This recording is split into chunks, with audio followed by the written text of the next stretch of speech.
चाहे कलयुग ही क्यों न हो, कलयुग की भी बड़ी महिमा। कहते एक घड़ी आधो घड़ी, आधो में पुण्याद, तुलसी संगत साधु की हरे कोटि अपराध। घोर कलयुग में भी सत्संग का बहुत बड़ा प्रभाव है। कहते हैं एक घड़ी भी, आधा घड़ी भी थोड़ा भी सत्संग कर ले तो उसके जीवन में बदलाव आ जाता है। यही कली काल न साधन दूजा, जोग यज्ञ जप तप नहीं पूजा, राम सुमरिये गाइये राम ही संतत सुनिए, राम गुण ग्राम है। तुलसीदास जी महाराज बड़ी सुंदर शैली में कहते हैं कि आप सुमिरन तो कीजिए, उसका गुणगान तो कीजिए, और देखिए क्या बदलाव आता है जीवन में। जो बड़े बड़े काम करने से जो बदलाव नहीं आता, वो सत्संग से जीवन में आ जाता है। तो इसलिए कलयुग में भी एक बार भगवान कृष्ण से पांचों भाई पांडव ने यही पूछा था, क्योंकि भगवान की लीला द्वापर के अंतिम चरण में भगवान कृष्ण की लीला हुई, और इसके बाद लीला विसर्जन के साथ ही कलयुग का आगमन हो गया और कलयुग प्रवेश कर गया। 2 अध्याय में कली धर्म का वर्णन सुखदेव जी महाराज भागवत महापुराण में करते हैं। तो यही पांचों भाई पांडव, जहाँ युधिष्ठिर महाराज तो थे नहीं, बाकी 4 भाई थे, चारों ने पूछा सरकार ये घोर कलयुग होगा, लोगों का रहन सहन खान पान ये सब उल्टा हो जाएगा, लोग नाच गान नौटंगी थिएटर में तो रात भर जम करके बैठेंगे, एक सुपारी दे दीजिए। अरे माता बहन सब, ये बूढ़ी माता सब, ये अधकपाड़ी सब है ना, एक सुपारी दे दीजिए, रात भर एकदम इसका कैसेट बंद नहीं होगा। 7 दिन लगातार विवाह हो तो इसका वो रील चलती रह जाता है। कहाँ से कौन गीत लाते हैं, कहीं कोड़ा हुआ जंगल झाड़ में भी एगो नाच नटंगी रख दीजिए, पूरा प्लॉट प्लेन हो जाता है, रात भर न ठंडी न गर्मी। ये कलयुग का प्रभाव है। ये कलयुग में वो चीज़ ज़्यादा लोगों को पसंद होता है। तो यही चारों भाई कहते महाराज बतलाइए कि आने वाले कलयुग में प्राणी का उद्धार कैसे होगा, क्योंकि इसको तो इस चीज़ में इंटरेस्ट रहेगा नहीं। आए थे हरि भजन को, होटल लगे कपास, किशोर चल दिए, किशोर जाते जाते राहों में भटक गए तेरे दर पे आते आते। कैसे उद्धार होगा। एक दादाजी थे, उसको पोता हुआ। अब पोता जब होता है ना तो दादा को बाबा भी बोलते हैं, तो पतवा बोला बा बा बा बा बा बा बा बा। अब दादाजी को लगा कि रसगुल्ला से रस टपक रहा है, बड़ा आनंद। एक संत उधर से आए, कहते अरे मूर्ख आनंद क्या मना रहे हो, पोता समझा रहा है कि अब बुढ़ापा आ गया, बाबा बन जाओ, कल्याण कर लो। दादा को भी लाज आ गई कि पोतवा हमारा समझा रहा है, अंडा डिमाही है अभी, ये हमको समझा रहा है, हमको भी शर्म आना चाहिए। तो थोड़ा सा हुआ कि चलो अब भक्ति भजन करेंगे, विचार ही रहा था। लोग बाकी चीज़ में विचारते नहीं, हड़ल्ले से भूल जाते, लेकिन सत्संग में सोचते हैं विचारते हैं, और सोचते सोचते जीवन चला जाता है। और सोचते रहो। तो सोच रहा था कि बाबा बनेंगे, पतवा बार बार बोल रहा है बाबा बाबा। सोच ही रहा था कि तब तक में उसके बेटी को भी एगो बेटा हो गया। अब बेटी का बेटा क्या बोलेगा, ना ना ना ना ना ना ना ना, मत बनो, यहीं पड़े रहो, सड़े रहो, खड़े रहो, कुछ नहीं बनना है। ये हाल है। तो कहने का अभिप्राय है कि घोर कलयुग है, लोग आते हैं कहाँ और कहाँ चले जाते हैं। मन में होता कि बाजा उजा बज रहा है, सत्संग उत्संग के लिए चंदा चिट्ठा क्या, चलो सत्संग सुनते हैं। और रास्ते में ताश पार्टी मिल गया, 8 पे नाला नहीं, 7 पे 8, और नाला पे दाला पे नाला, और टिक्का के गुलमा। अरे दे रहा है ताश पे ताश। अब वहीं खड़ा होके देखने लगे। बाद में कहते हमको भी 2 हाथ खेलने दो। अब 2 हाथ खेलने लगे, इधर 3 दिन निकल गया। एक से एक आडंबर कलयुग का ऐसा जाल है, महाजाल, जिसमें फंस जाते हैं, और जो लक्ष्य है उससे तो हम कोसों दूर हो जाते हैं। यही चारों भाई कहते महाराज प्रभु ये घोर कलयुग में प्राणी का कल्याण कैसे होगा, क्योंकि बिना सत्संग का तो हो नहीं सकता कुछ भी। बिनु सत्संग विवेक न हो, या राम कृपा बिनु सुलभ न सोई। भक्ति के बिना कल्याण संभव नहीं, पर ये भक्ति में जाता नहीं है। संत लोग कहते हैं बालू को कितनों पेड़ो तो तेल नहीं निकलेगा, पानी को कितनों मथ दो घी नहीं निकलेगा। यदि पानी मथने से घी निकलता तो लोग मक्खी चूस होता। घी में कंजूसी रहता है ना लोगों को। पानी लोग फ्री में पिला देंगे, चलिए दूध पिलाने की बारी आएगी आधा गिलास पिला देंगे, लेकिन कोई कहेगा हम घी पियेंगे। सत्संगी लोग सब बोले आयोजन करता से कि हमको एक एक गिलास घी पिलाओ। घी पिलाएगा? क्योंकि पानी को पेड़ने से यदि घी होता तो जरूर पिलाते, लेकिन घी होता नहीं है। तो कहते ये सब असंभव है, संभव हो जाए, लेकिन बिना भक्ति किए किसी का संभव कल्याण हो जाए ये कभी संभव नहीं। बिन दया संतन की में ही जानना इस राह को हुआ नहीं, होता नहीं, और वो हो ना रहा है नहीं। तो महाराज बिना भक्ति किए तो कल्याण नहीं है, पर ये जीव भक्ति की तरफ जाता नहीं है, तो इसका कल्याण कैसे होगा फिर?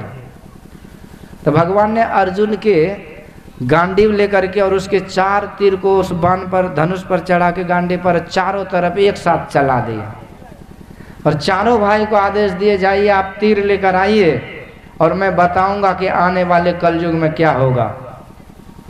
चारों भाई चारों तरफ गए, तो भीम गए उधर से तीर लाने, अर्जुन नकुल सहदेव चारों ने अपनी अपनी आप बीती सुनाई। भीम ने कहा सरकार मैं जब तीर लाने गया ना तो मैं देखा एक कोयल बड़ी मीठी भाषा बोल रही थी। मैं बड़ी देर तक सुनता रहा, पर मैं क्या देखा कि आगे वो जीतिए चूहा को नोच नोच करके खा रही थी। हमको लगा लो बोली भाषा तो इतनी बढ़िया, लेकिन दिल में जरा सा भी रहम नहीं, जीते चूहा को खा रहा है। तो ये क्या है?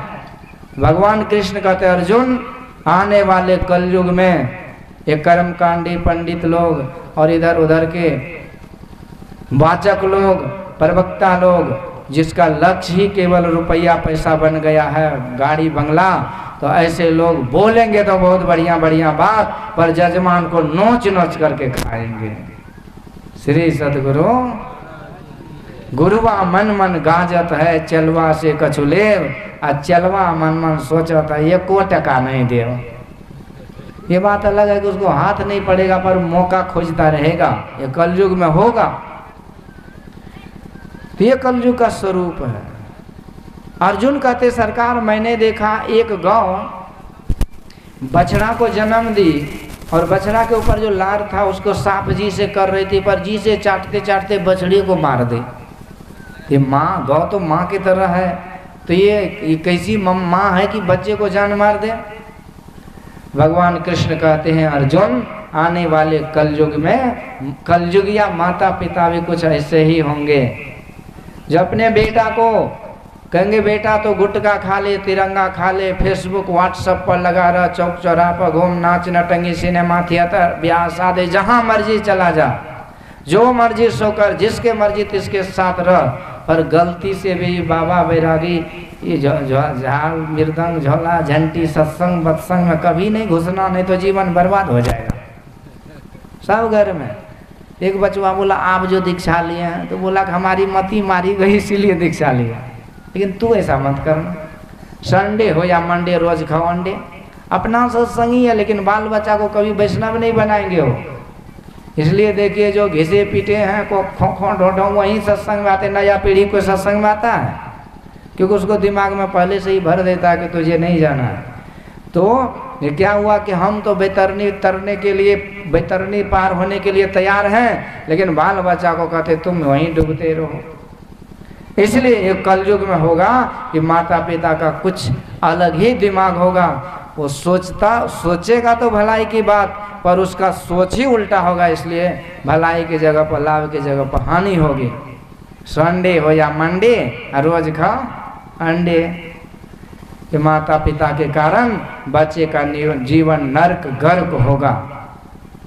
एक बार एक सेठ जी थे, सेठानी, दोनों ऊपर में छत पर। एक कोई मांगने के लिए पैसा, कोई आदमी आया, आवाज लगाया सेठ जी घर पे हैं, घर पे हैं। तो सेठ जी ने अपने बेटा से बोला कि सुनो, उसको बोलो कि पापा घर पे नहीं है। बचवा बोला सुनो जी, हमारे पापा जी बोल रहे हैं कि वो घर पे नहीं है। तो बच्चा तो वैसे नहीं होगा जैसा माँ बाप होगा। एगो बचवा खड़ी खड़ी पेशाब कर रहा था, बाबा महाराज देखा तो बड़ा गुस्सा आया कि चट्टा कहीं के गरुड़ जैसा हो गया है, पेशाब कर रहा है इसे परेत की तरह खड़ी खड़ी। रुको अभी। बाबा महाराज जो रपेटा ना तो बचवा सोचा कि पता नहीं क्या करी, भागा जी जान लेके। भागती भागती चला गया घर। बाबू महाराज सोचा चल अभी बाप से मार खिलाएंगे। अब दरवाजा से घर घुस गया, बचवा आंगन चला गया। बाबू महाराज पिटिया ठोक जाते जाते घर घुसा तो घर में उसका बाप नहीं था। तो बाप कहाँ था? तो बाप भी घर के ऊपर जो छत पर देखा क्या कि उसका बाप छत के ऊपर से खड़ी खड़ी पेशाब कर रहा था। सोचा बाप रे भाई, जब बापे हीरो होंडा है तो बेटा कैसा होगा। गुरु महाराज कहते जिस घर में माँ बाप सदाचारी शिष्टाचारी होंगे, भक्तिन होंगे, भक्त होंगे, उसका बच्चा वीर भगत सिंह, सुभाष चंद्र बोस, खुदीराम बोस, चंद्रशेखर आजाद, स्वामी विवेकानंद जैसे यशस्वी देशभक्त, गुरु भक्त और समाज भक्त होंगे। परंतु जिसके माँ बाप अवाड़ी कवाड़ी जीवन जिएंगे, उसका बाल बच्चा आतंकवादी होगा, मोवाबादी होगा, भ्रष्टाचारी, दुराचारी, पापाचारी, देशद्रोही और गद्दार होगा। पर ये कलयुग के माँ बाप को उससे कोई फर्क नहीं पड़ता। जबकि संतों ने कहा प्रथम गुरु है माता पिता, पर उसका ज्ञान ही उल्टा है बच्चा का जीवन। तो भगवान कहते आने वाले कलयुग कैसे माता पिता होंगे। एक आदमी हमको पूछा कि बाबा शादी विवाह कुछ हुआ? बोले नहीं, कुछ हो नहीं, बचपन से ही हम ऐसे ही हैं आजीवन भर। तो बोला आपका जीवन जो है ना हमारे समझ से सत्यानाश हो गया, अब कुछ हो नहीं बचा जीवन में। मैं बोला कैसे? तो बोला कि आप जब मरिएगा तो आपके खोपड़ी में खरांची कौन मारेगा? मुंह में तो कोई आग देगा नहीं, मुंह में आग देगा नहीं तो मुक्ति होगी, नहीं तो बर्बाद है ना। लो मतलब यही पूरी पका रखे हैं खोपड़ी मन में कि बेटा खरांची देगा, मुंह में आग देगा, मुक्ति हो जाएगी। मुंह कते चिकन, मुक्ति हो जाएगी। बेटा होगा तो न मुक्ति होगी। लक्ष्मण जी की माँ सुमित्रा माँ कहती है पुत्र भतीजुवती जग सोई, रघुपति भगति जासु सुत होई। कहती पुत्रवती तो वही है संसार में, और पुत्रवान वही पुरुष है जिसका पुत्र, जिसका संतान भगवान का भक्त है। नहीं तो बांझ है वो निपुत्र है, मुक्ति कैसे होगी। इसलिए तो पुत्र से कीमती कोई धन नहीं गृहस्थ जीवन में। इसलिए पुत्र के लिए धन मत दीजिए। पुत्र सुपुत्र तो क्या धन संचिए, पुत्र कुपुत्र तो क्या धन संचिए। तो पुत्र को देना क्या है? फिर पुत्र को संस्कार देना है। अच्छा संस्कार यदि माँ बाप दे दे तो बच्चा के लिए वही सहारा हो जाता है। और जो बचपन में बच्चा को संस्कार का सहारा देता है, वही बच्चा जब वही माँ बाप बूढ़ा हो जाता है तो उसके बुढ़ापे में वो बच्चा श्रवण कुमार बन करके उसका भी सहारा बन जाता है। श्री सदगुरु। नहीं तो क्या होगा जानते हैं? एक बार एक सेठ सेठानी की पर्सन है, सोया था तो सेठ जी सेठानी को पूछा, सेठानी ने सेठ को पूछा कि सुनो जी, यदि एक बेटा हो जाए तो कहाँ सुलाओगे? तो सेठ जी कहते पलंग तो बड़ा है इसी बीच में, पीछे खिसका बोला इसी बीच में। सेठानी कहती एक और हो जाए, फिर वो खिसका इसी बीच में, बोला एक और हो जाए। तो सेठ जी जैसे पीछे खिसका ना तो पलंग से हवाएं से नीचे गिरा, टांगे टूट गया उसका। और लंगड़ाते डॉक्टर साहब टांग टूट गया। कौन तोड़ा? बेटा ने तोड़ दिया। कहाँ है बेटा? बोला अभी तो जन्मों नहीं लिया है। बोला मूर्ख, जो जन्म नहीं लिया वो ठगुन तोड़ दिया, और जब जन्म लेगा तो धौना ससारेगा कि नहीं। तो इसीलिए दुर्गति होती, क्योंकि हमने अच्छा ज्ञान उसको दिया ही नहीं। भगवान कहते आने वाले कलयुग का माता पिता ऐसे होगा। अच्छा सहदेव नकुल कहा कि महाराज मैंने क्या देखा कि एक कुआं में पानी, 5 कुआं था चारों तरफ, बीच में भी एक कुआं था। तो बीच वाला कुआं का पानी सूखा था, धुआं उड़ रहा था, पर चारों तरफ का कुआं में पानी लबालब। ये कैसे हुआ? भगवान कहते कलयुग में अमीरों की गिनती कम नहीं रहेगी। अमीर पर अमीर, बहुत सारे अमीर होंगे, परंतु उन अमीरों के बीच में एक गरीब बेचारे भूखे नंगे रह जाएंगे, जैसे नरक का जीवन, दीनहीन दुखमय जीवन जी लेगा, पर इस अमीरों को तरस नहीं आएगी। ये कलयुग में होगा। सहदेव पूछा, सरकार मैंने देखा कि पहाड़ के चोटी पर, जैसे मंदराचल पर्वत है ना, इसी तरह का पर्वत देखा होगा उन्होंने, कहा पहाड़ के चोटी पर से बहुत बड़ा एक पत्थर का चट्टान नीचे घड़का मेरे सामने। तो घड़का तो फिर घड़का, बड़े बड़े गाछ वृक्ष को तोड़ते हुए हड़हड़ाते हुए नीचे घड़का। पर मैं क्या देखा, एक छोटा सा पौधा और उसके सहारे वो बड़का चट्टान अटका, तो अटके रह गया। अब मैं यही सोचने लगा कि भाई बड़े बड़े गाछ वृक्ष को तोड़ दिया, ये छोटा सा पौधा कैसे इसे रोक लिया? ये तो वही हो गया ना कि हाथ ही निकल गए, पुछड़ी फंस गई। ये कैसे हो गया महाराज? भगवान कहते हैं, सहदेव सुनो, ये पहाड़ के चोटी पर बैठा हुआ जो चट्टान, वो पत्थर है, वो कौन है? ये मनुष्य है। मनुष्य 84 लाख में सबसे उत्तम और श्रेष्ठ प्राणी है। ये किसने कहा? तो जिन्होंने मनुष्य शरीर बनाया उन्होंने कहा। स्वयं भगवान कहते हैं, सुर दुर्लभ सदग्रंथ ही गावा। हे प्रजाओं, ये मनुष्य शरीर देवताओं को दुर्लभ है। ऐसा मैं नहीं, मेरे रचित सादे ग्रंथ में ऐसा कहा जाता है और मैं भी कह रहा हूँ कि पहाड़ के चोटी पर बैठा हुआ जो पत्थर है वो मनुष्य का शरीर 84 लाख में सबसे श्रेष्ठ है। नर समान नहीं कबनि देही, जीव चराचर जांचत जेही। मनुष्य शरीर के समान कोई शरीर नहीं। नर्तन दुर्लभ देव को, देव दुर्लभ ये शरीर है। इसमें बड़ी विशेषता बतलाया गया है। एक आदमी बोला, नहीं हमारा मुंह जो है ना गोरा है, चिकन चुनमुन है, इसीलिए भगवान हमको देख के बोले कि बड़ी भाग मानुष तन पावा। मुंह कितना बढ़िया हो। अच्छा बोलिए, जब उल्टी होता तो मुंह से कौन चीज निकलता है? हलवा निकलता है, रसगुल्ला।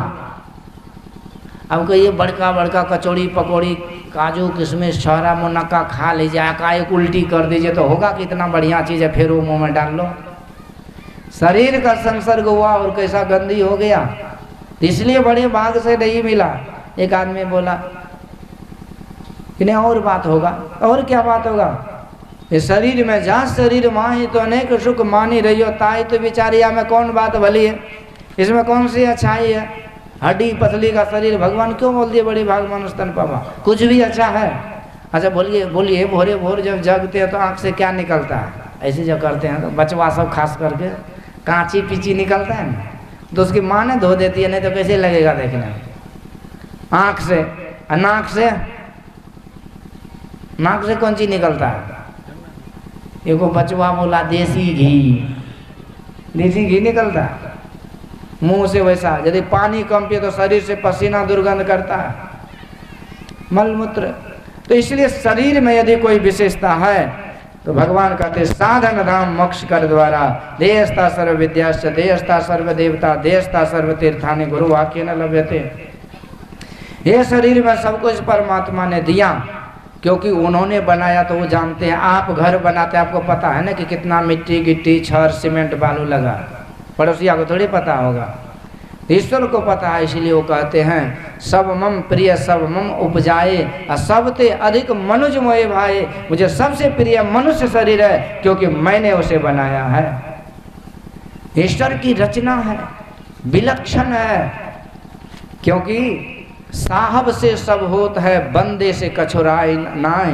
राय को पर्वत करे पर्वत राय माए।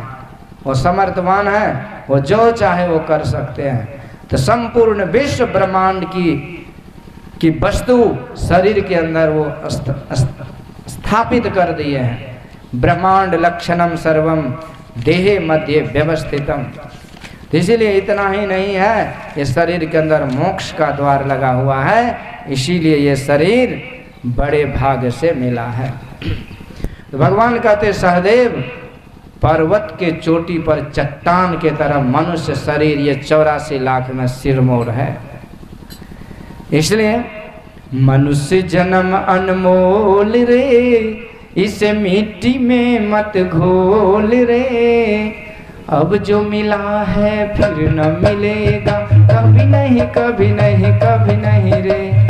अब जो मिला है फिर न मिलेगा, कभी नहीं कभी नहीं कभी नहीं रे। मनुष्य जन्म अनमोल रे, इस मिट्टी में मत घोल रे। अब जो मिला है फिर न मिलेगा, कभी नहीं कभी नहीं कभी नहीं रे। अब जो मिला है फिर न मिलेगा, कभी नहीं कभी नहीं कभी नहीं रे।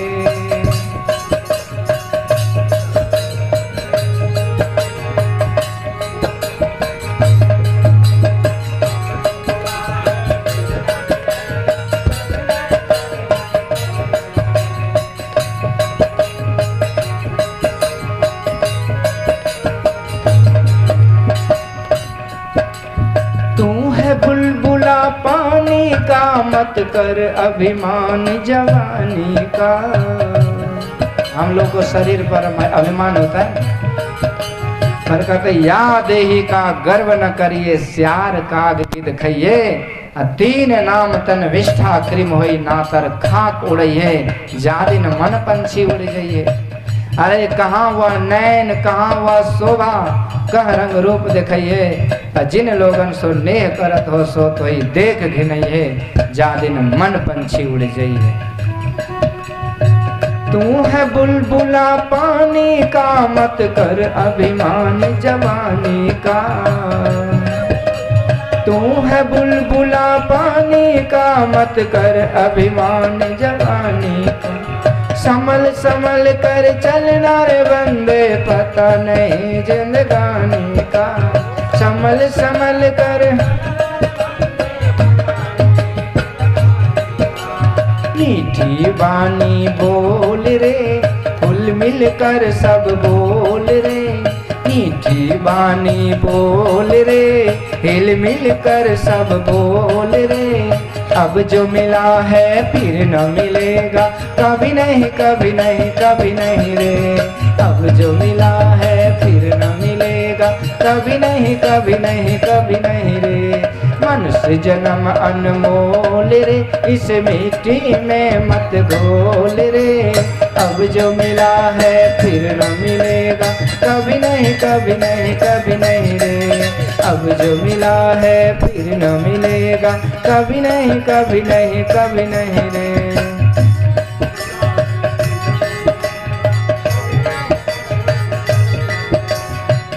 हम दुनिया में दूसरे के लिए जी लेते हैं, पर अपने लिए कभी कुछ सोचते ही नहीं। पर जब वो धोखा देता तो माथा धूमते हैं।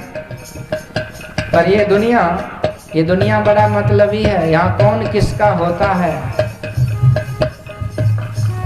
ओ मतलब का संसार है रे, तुझको नहीं एतबार है।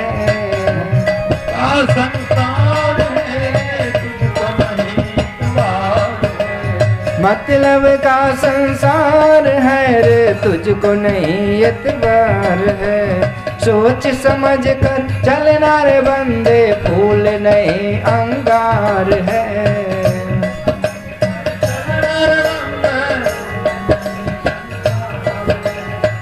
ये जिंदगी जरूरत के लोग चंद मिलते हैं, जरूरत के लोग चंद मिलते हैं।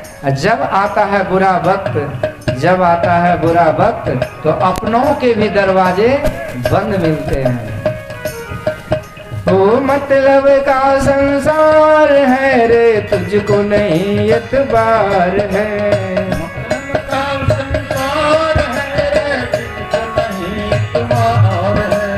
सोच समझ कर चलना रे बंदे, फूल नहीं अंगार है। सोच समझ कर चलना रे बंदे, फूल नहीं अंगार है।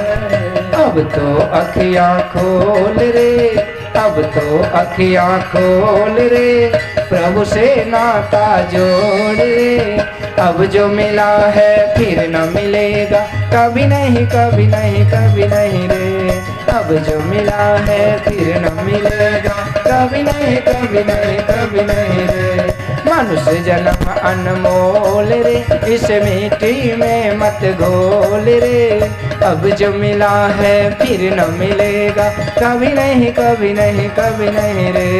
अब जो मिला है फिर न मिलेगा, कभी नहीं, कभी नहीं, कभी नहीं रे।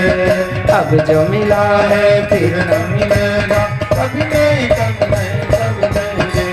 मिला है फिर न मिलेगा, कभी नहीं, कभी नहीं, कभी नहीं। तो करना क्या, उपाय क्या है? मनुष्य शरीर तो बड़े भाग से मिला है, लेकिन जब हम सत्संग में आ जाते हैं तब बड़े भाग पाइए सत्संग, तब ये जीवन जीने का, जीवन पाने का, मनुष्य शरीर पाने का यही सार्थकता है। देह धरे करिए फल भाई, भजे राम सब काम बिहाई। इसलिए करना क्या है इसको अब सुनिए।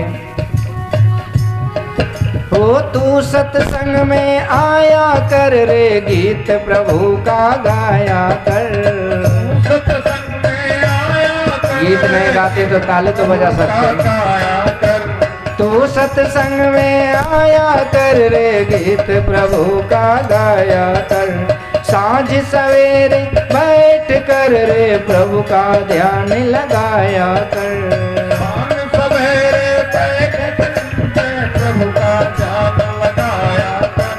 लगता नहीं कुछ मोल रे, प्रभु का नाम अनमोल रे। अब जो मिला है फिर न मिलेगा, कभी नहीं, कभी नहीं, कभी नहीं रे। अब जो मिला है फिर जय हो, कभी नहीं, कभी नहीं, कभी नहीं रे। मनुष्य जन्म अनमोल रे, इस मिट्टी में मत घोल रे। अब जो मिला है फिर न मिलेगा, कभी नहीं, कभी नहीं, कभी नहीं रे। अब जो मिला है फिर न मिलेगा, कभी नहीं, कभी नहीं, कभी नहीं रे। अब जो मिला है फिर न मिलेगा, कभी नहीं, कभी नहीं, कभी नहीं रे। अब जो मिला है फिर न मिलेगा, कभी नहीं, कभी नहीं, कभी नहीं रे। अब जो मिला है फिर न मिलेगा, कभी नहीं, कभी नहीं, कभी नहीं रे। बोलिए श्री सद्गुरु महाराज। भगवान कहते हैं सहदेव, ये शिखर पर बैठा हुआ पत्थर कोई और नहीं है, मनुष्य शरीर है। ये मनुष्य शरीर पाकर के जीव समझिए कि कुछ भी कर सकता है। Nothing is impossible for the human being, anything and everything he can do everything. तो there is no impossible word in brave's dictionary. Swami Vivekananda ने कहा साहसी के शब्दकोश में कोई असंभव शब्द नहीं होता। ये मनुष्य कर सकता है। जंगल का राजा शेर होता है, पर इसे पिंजरा में बना के ढेर कर देता है। चिड़िया आकाश उड़ती है तो ये भी हवाई जहाज उड़ा रखा है। कोई ऐसा काम नहीं जो किसी से कम हो इसमें। मोबाइल चला दिए, क्या से का हवाई जहाज उड़ा दिए, टेलीविजन, रेडियो, सिटी, टीवी, क्या नहीं करते। मनुष्य का खोपड़ी कितना विलक्षण है। पर यदि यही मनुष्य अंदर मार्गी बने, ईश्वर की खोजी बने, तो ईश्वर परमात्मा तक को प्राप्त करके ये जीव जिसको दो कौड़ी का औकात नहीं, ये स्वयं ब्रह्म स्वरूप परमात्मा होने की क्षमता इसमें है, उज्जवल भविष्य है।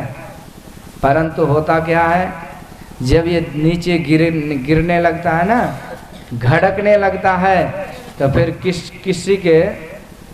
किसी के रोके से रुकता नहीं है। ठीक है, तो रुकिए, प्रसंग पूरा करने दीजिए, प्रसंग पूरा करने दीजिए। किसी के रोके से रुकता नहीं है। बीच में चाहे जो भी आ जाए उसके रोके से रुकता नहीं। मतलब क्या है? मतलब ये कि मनुष्य जब पतन के मार्ग पर चलता है ना, दारू शराब पीने लगता है, मीट मछली खाने लगता है, गलत संग में आ जाता है, भ्रष्टाचारी पापाचारी हो जाता है, तो दुनिया एक तरफ हो जाए वो किसी के समझाए नहीं समझ पाता है। तो फिर होता क्या है, तो बड़े बड़े गाछ को वो पत्थर तोड़ते हुए नीचे घड़का पर रुक अटका कहाँ, एक छोटा सा पौधा के सहारे। तो यही छोटा सा पौधा है ये छोटा सा सत्संग, जिसमें हम थोड़ा सा समय देते हैं। इसी तरह से हम सत्संग में समय देते रहें। जो नर्क गर्क के तरफ हमारा जीवन घरक रहा है, सिसक रहा है, वो वहाँ से रुक जाएगा। और संत पंथ अपवर्ग कर कामी भव कर पंथ, संतों के पंथ पर जाएंगे, मोक्ष मार्गी बनेंगे। जब तक जीवन रहेगा सुख शांति से रहेंगे, मरने के बाद का भी जीवन सुख में आनंद में कल्याण में होगा। और भक्ति की शुरुआत होगी तो अंत भी होगी ईश्वर की प्राप्ति में। और तब तक जीवन का जीवन दर जीवन मनुष्य जीवन मिलता रहेगा। तो यही है संतों का जो संग, सत्संग यही छोटा पौधा है जो जीव को घड़कने से रोक लेता है। यानी जयपंथी गाड़ी पर जो चढ़ते रहे ना, तो उससे उतार करके और मुक्ति के पंथ पर ले जाता है। एक सज्जन आया था मेरे पास, उसके गला में एगो कंठी था। बोला कि बाबा महाराज क्या बोले, मैं तो साहेब जी से गुरुमुख हुआ हूँ, कबीर पंथी हूँ। फिर लेकिन हमारी घरवाली जो है ना सब कुछ खाती है, हड्डी पसली, मुर्गा मछली, अंडा गंडा, नंगड़ी पुचड़ी, कुछ हो नहीं छोड़ती है। बदल बदल के वैरायटी लाती है रोज। हमारा तो नियम धर्म सब चौपट हो गया, लेकिन हम कबीर पंथी है। मैं बोला ठीक है ना हो जी, तुम कबीर पंथी हो और तुम्हारी घरवाली जयपंथी है। तो जयपंथी गाड़ी पर जो हम बैठते हैं तो ये संत महापुरुषों के संग हमें मुक्ति के मार्ग पर लेकर के चल देता है। यही सत्संग भगवान ने अपने दरबार में प्रजाओं को सुनाए समझाए। यानी हम तो प्रजा ही हैं, तो भगवान का ही उपदेश है कि सत्संग के माध्यम से आइए, जीवन के महत्व को समझिए और सद्गुरु के शरण में आकर के मुक्ति के मार्ग पर चलिए, तो हमारा कल्याण होगा। पर हमारा समय यही समाप्त हुआ। और परसों फोन आया था, आग्रह किया कि आप आइए, जल्दी से आइए, हम लोगों की प्रतिष्ठा है, ये है वो है, पूज्य स्वामी महेंद्र बाबा। तो मैं उधर फारबिसगंज में था, मेरा वहाँ पर भागवत महापुराण का 7 दिन का भागवत सप्ताह पूरा ही हुआ था, संयोग से 2 दिन का समय था। तो बाबा का आदेश था तो मैं आ गया, 300 किलोमीटर तक आया। और मैं पूरा कोशिश किया आप लोगों को समझाने का, और ज़रूर है कि आप लोग कुछ न कुछ समझे होंगे और आगे भी समझिए सुनिए। बोलिए श्री सद्गुरु महाराज की। श्री सद्गुरु महाराज।